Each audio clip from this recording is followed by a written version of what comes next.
ભાવનગરના લોકભારતી ગ્રામ વિદ્યાપીઠ સણોસરા ખાતે પ્રાકૃતિક કૃષિ કાર્યશાળા યોજાઈ। પ્રાકૃતિક ખેતી કરતા ખેડૂતોએ ઉત્પાદન અને વેચાણ અંગેના અનુભવો વર્ણવ્યા। વિકસિત ભારત સંકલ્પ અભિયાન અંતર્ગત નિષ્ણાતો દ્વારા પ્રાકૃતિક કૃષિના વિવિધ પાસાઓ અંગે માર્ગદર્શન આપવામાં આવ્યું। Agriculture technology management agency ATMA અને ગુજરાત પ્રાકૃતિક કૃષિ વિકાસ બોર્ડ GPKVB દ્વારા વિકસિત ભારત સંકલ્પ અભિયાન અંતર્ગત લોકભારતી ગ્રામ વિદ્યાપીઠ સણોસરા તાલુકો સિહોર જિલ્લો ભાવનગર ખાતે પ્રાકૃતિક કૃષિ કાર્યશાળાનું આયોજન કરવામાં આવ્યું હતું। કાર્યશાળાનો પ્રારંભ મહાનુભાવો દ્વારા દીપ પ્રાગટ્ય કરીને કરવામાં આવ્યો હતો।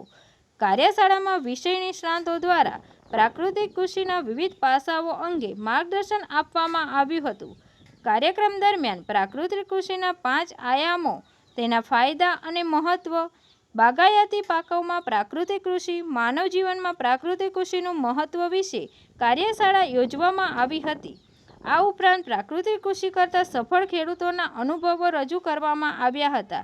કાર્યક્રમમાં જિલ્લા પંચાયતના ઉપપ્રમુખ શ્રી સુજાનસિંહ ગોહિલ અને લોકભારતી ગ્રામ વિદ્યાપીઠ નિયામક શ્રી ડૉક્ટર અરુણ દવેએ પ્રાસંગિક પ્રવચન કર્યું હતું।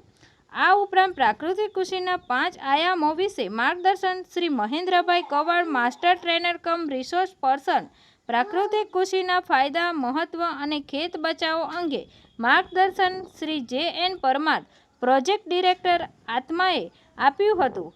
બાગાયતી યોજનાઓ અને બાગાયતી પાકમાં પ્રાકૃતિક કૃષિ અંગેનું માર્ગદર્શન શ્રી MB વાઘમસી, નાયબ બાગાયત નિયામક આપ્યું હતું।